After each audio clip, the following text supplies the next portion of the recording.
భానుమతి రాయ్ గారు. ఎస్ విక్రమ్ గారు. ఇప్పుడు తీర్పులు వేరు, సూచనలు వేరండి. కరెక్ట్, ఆయన చెప్పింది మానవతారాయ్ గారు చెప్పింది కరెక్టే. కానీ అంత మాత్రం చేత అత్యున్నత న్యాయస్థానం చేసే సూచనలు పాటించరు ఎవరు. సూచనలు చేయడానికి మీరు వీలు లేదు, మేము సూచనలు పాటించము, మాకు అవసరం లేదని చెప్తారు ఎవరన్నా? కాబట్టి స్పిరిట్ ఏంటి అనేటువంటిది చాలా ఇంపార్టెంట్. ఇవాళ సరే, యాక్చువల్లీ నిజమే, 2014లో టీఆర్ఎస్ అధికారంలోకి వచ్చిన తర్వాత వాళ్ళు ఈ ఫిరాయింపులకి తెరలేపారు, చాలా మందిని చేర్చుకున్నారు, మొత్తం పార్టీలని చేశారు. కానీ ఇక్కడ దాని మీద ఫైట్ చేయాల్సింది ఎవరు? ఆ రోజు ఎవరైతే బాధితులుగా ఉన్నారో ఆ రాజకీయ పార్టీలు ఫైట్ చేసి ఉండాల్సిందే. ఒక లాజికల్ కన్క్లూజన్కి తీసుకెళ్లేంత వరకు ఫైట్ చేయాలి. ఏం చేశారు ఆ రోజున? ఎవరు చేయలే. బాధితులుగా ఉన్నటువంటి రాజకీయ పార్టీలు లీగల్ ఫైట్ అనేటువంటిది తీసుకెళ్లేదండి. లీగల్ ఫైట్ కనుక వాళ్ళు కంటిన్యూ చేస్తుంటే ఏమై ఉండేదో అది వేరే సంగతి. మీరు గమనించారో లేదో ఒకసారి మీరు గమనించండి. 2014లో ఆ రోజున మొట్టమొదటి ఫిరాయింపు ఎవరిది అంటే శ్రీనివాస్ యాదవ్ గారిది. ఆయన శ్రీనివాస్ యాదవ్ గారు తెలుగుదేశంలో శాసనసభ్యుడిగా ఉండి ఆయన టీఆర్ఎస్కి వెళ్ళి మంత్రిగా ప్రమాణ స్వీకారం చేశారు. సో దాని మీద ఎవరు ఫైట్ చేయాలి? బాధితులుగా ఉన్నటువంటి తెలుగుదేశం చేసి ఉండాల్సింది. ఆ తర్వాత ఏమైంది? మీకు కాంగ్రెస్ నుంచి కొంతమందిని తీసుకున్నారు వాళ్ళు. లెజిస్లేచర్ పార్టీ మొత్తాన్ని, అంటే అప్పుడు కొంతమంది తీసుకొని మొత్తంగా చాలా మందిని, అంటే 2/3 కంటే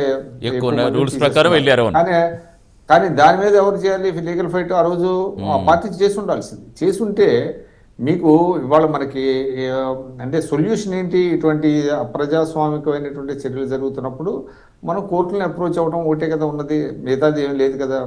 మరి ఆ పని అది లాంగ్ ప్రాసెస్ అయ్యి ఉండొచ్చు కాక, కోర్టులోకి వెళ్ళటం, కోర్టుల్లో న్యాయ పోరాటం చేయటం అనేటువంటిది సుదీర్ఘమైనది కావచ్చు. ఇవాళ చూడండి, ఇవాళ దాసోజి శ్రావణ్ గారు వీళ్ళు చేసినటువంటి పోరాటం వల్లే కదా ఈ రోజు ఈ రకమైనటువంటి వచ్చింది.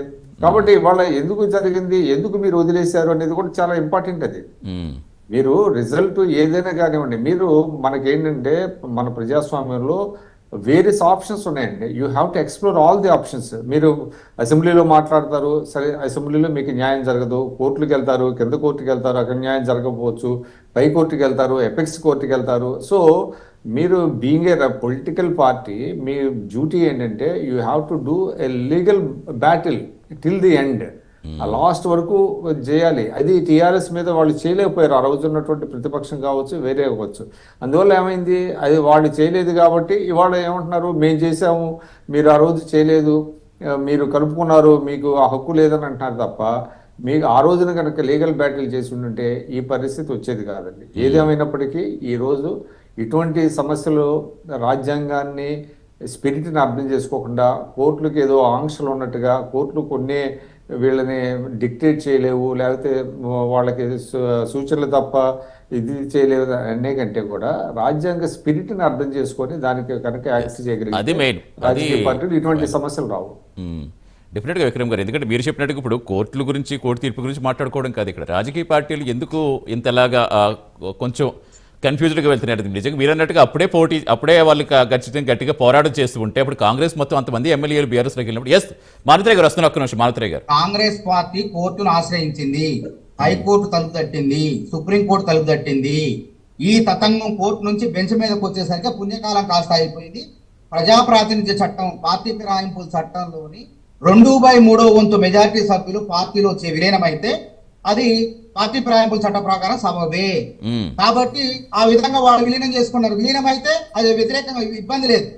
కాబట్టి ఈ ప్రక్రియ కొనసాగి న్యాయ పోరాటం చేసినాం, వీధి పోరాటం చేసినాం, చావు డప్పులు కొట్టినాం, అన్ని చేసినాం. మేమంతా పిండ ప్రదానాలు కూడా చేసినాం. ఆ వీడియోలు కావాలంటే చూసుకోండి. బట్టి విక్రమార్క గారు, రేవంత్ రెడ్డి గారు. ఆ రోజు గమ్మత్తు ఏంటంటే ఇవాళ జడ్జీలు చురుకుగా